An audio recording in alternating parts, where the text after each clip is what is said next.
योगाभ्यास और बहुत सारे आयुर्वेदिक उपाय आपसे जानने के बाद अब बारी है कि लोगों के सवालों को शामिल किया जाए।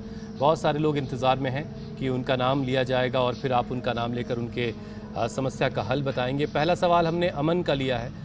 कोरोना से रिकवर होने के बाद से उनके सिर और दाढ़ी के बाल झड़ रहे हैं, सिर के बाल भी झड़ रहे हैं और दाढ़ी के बाल भी झड़ रहे हैं। तो स्वामी जी, उनके ये झड़ते हुए बालों को बचा लीजिए आप। और ये साहब, ये केश कांति एडवांस, जिनके एकदम मरुस्थल तैयार हो गए, पूरी कबड्डी के मैदान तैयार हो गए, खेती पूरी उजड़ गई है, 5 मिनट तो ये करा देते और केश कांति एडवांस लगा देते हैं। संजीव भाई, आप भी लगाना ये आपके लिए गिफ्ट है, लो। तो ये केश कांति एडवांस तेल बड़ा जबरदस्त है। और शीर्षासन और सर्वांगासन ये करें।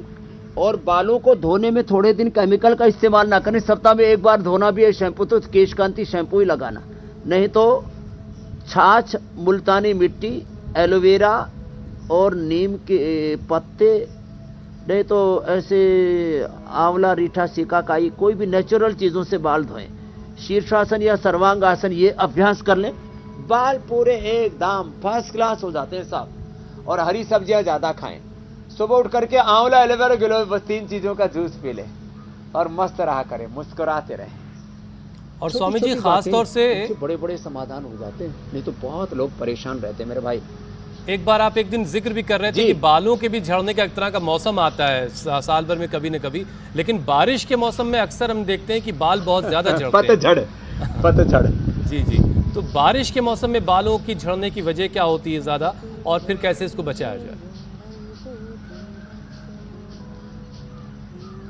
और कई सारे लोग तो डैंड्रफ की भी शिकायत करते हैं। एक तो पसीना बहुत आता है और पसीना वहीं रुक जाता है, और डैंड्रफ की भी शिकायत होती है। तो डैंड्रफ के लिए भी चलो एक उपाय और बता देता हूँ। सुहागे की खील, टंकण भस्मा, ये भी मिल जाएगी आपको पतंजलि चिकित्सालय आरोग्य केंद्र मेगा स्टोर्स पर। सुहागे की खील, नारियल का तेल और नीम के पत्तों का पेस्ट, ये बना करके लगा दो और 10 मिनट तक लगे रहने दो बालों में। 10-15 मिनट बाद फिर उसको अच्छे से वॉश कर लो, बहुत अच्छा। वो अपने आप ही सुहागा, नारियल का तेल और नीम लगाते हैं, थोड़ा एलोवेरा भी लगा सकते हैं, 100% डैंड्रफ फ्री स्कल। और फिर ऊपर से केश कांति एडवांस और लगा लो। तो ये जो पसीना आता है और उस सिर में ही रह जाता है, उसकी वजह से ये प्रॉब्लम होती है बालों के झड़ने की और डैंड्रफ की, तो उसका भी उपाय बता दिया है। बाकी भूमियावला, पुनर्नवा जो है ये तो पेट के लिए बताया था। आंवला, एलोवेरा और गिलोय, मैंने 10-11 साल की उम्र में जिनके 90-99% बाल सफेद हो चुके थे, उनके भी ठीक किए, मेरे पास उसके प्रत्यक्ष प्रमाण। अगला सवाल ले लेते हैं स्वामी जी, विमल सरकार का है। एड़ी की हड्डी उनकी बढ़ गई है और इसके लिए वो आयुर्वेदिक और यौगिक उपाय चाहते हैं, तो क्या बढ़ी हुई एड़ी की हड्डी योग और आयुर्वेद के जरिए घटाई जा सकती है?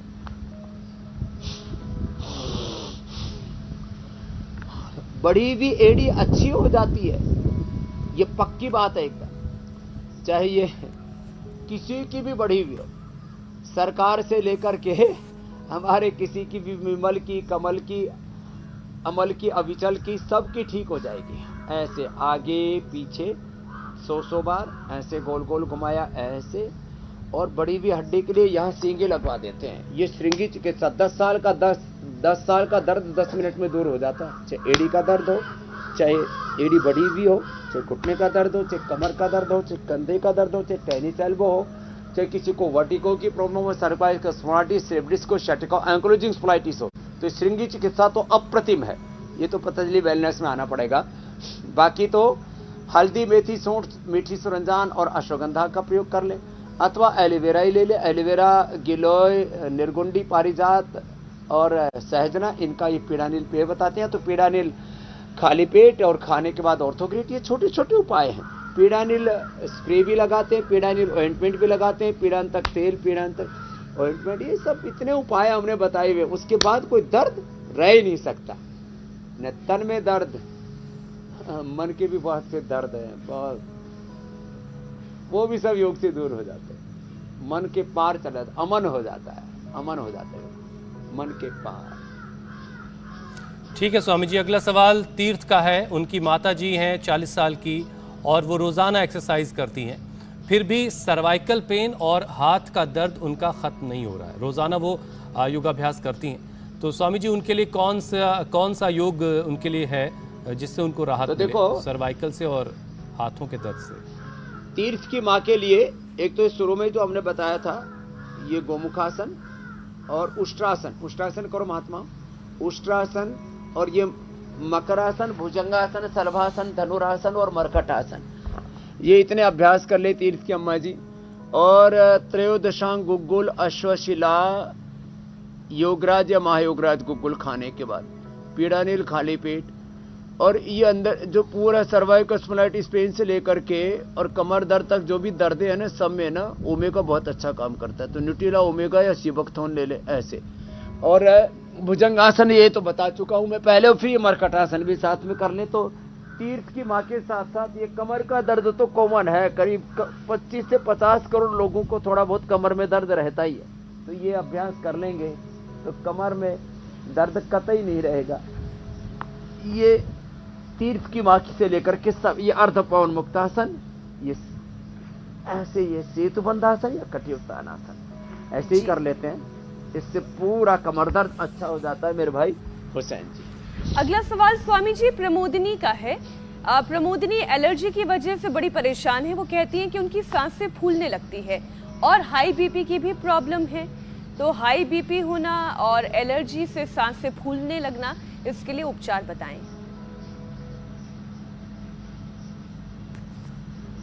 तो सांस फूलती है तो उसके लिए तो स्वासारी गोल्ड या स्वासारी वटी या स्वासारी प्रवाही ले लें, और इससे पूरी एलर्जी और सांस फूलने की दिक्कत खत्म हो जाएगी। प्रमोदिनी के साथ साथ अभी मैं प्रभात सुबह, उन्होंने बोला जी मेरे तो ऊपर का पुनी 200 और नीचे का 100 पहुंच जाता था। यहाँ आया तो मैंने मुक्तावटी ली और प्राणायाम किया खाली, ऊपर का बीपी 90, नीचे का 60 आ गया। मुझे दवाई बंद करनी पड़ी। लोग कहते हैं बीपी ठीक नहीं होता। मैं कहता हूं यदि योग करोगे, मुक्तावटी, बीपी ग्रिट और इस लौकी का जो छोटे छोटे प्रयोग है, लेकिन लौकी का जूस नहीं पीना प्रमोदिनी को। क्यों? क्योंकि लौकी का जूस ठंडा होता है। लौकी का सूप या लौकी की सब्जी ले लें, उसमें कोई दिक्कत नहीं है। तो बीपी क्योर होता है साहब। ये बहुत बड़ा एक भ्रम फैलाया गया पूरी दुनिया की फार्मा इंडस्ट्री के द्वारा। जब मैं ड्रग माफिया, मेडिकल माफिया कहता हूं तो थोड़ा कठोर शब्द हो जाता है, इसलिए मैं बहुत सभ्य शब्द का प्रयोग कर रहा हूं। फार्मा इंडस्ट्री के द्वारा भ्रम फैलाया गया है कि BP, sugar, thyroid, asthma, arthritis cure नहीं होता, और हम यहाँ लोगों का रोज क्योर कर रहे हैं। लाखों उदाहरण दे दिए, करोड़ों घर घर में, हर गांव गली मोहल्ला में, हर गांव शहर में, पूरे हिंदुस्तान से लेकर के पूरे जहान में जहां जहां योग कर रहे हैं वहां प्रमाण है इसके कि बीपी क्योर हो जाता। तो प्रमोदिनी सहित सबके लिए मेरा ये संदेश है कि आओ योग, यज्ञ, आयुर्वेद, नेचुरोपैथी, प्रकृति, संस्कृति की शरण में आओ। अपने पूर्वजों की विरासत को अपनाओ। योग करना पड़ेगा, खाली योग के प्रवचन सुनने से बात नहीं बनेगी। यही तो हमारी बिल्कुल योगाभ्यास करना पड़ेगा। सिर्फ ऐसा नहीं है कि सुबह 7:56 पर इंडिया टीवी लगा लें और स्वामी जी को देख करके ही बस समझे कि उद्धार हो जाएगा, ऐसा बिल्कुल नहीं है। योगाभ्यास तो करना ही होगा। इंडिया टीवी हर वक्त हर जगह डाउनलोड करने के लिए सर्च करें India TV news Google play store या ऐप स्टोर पर।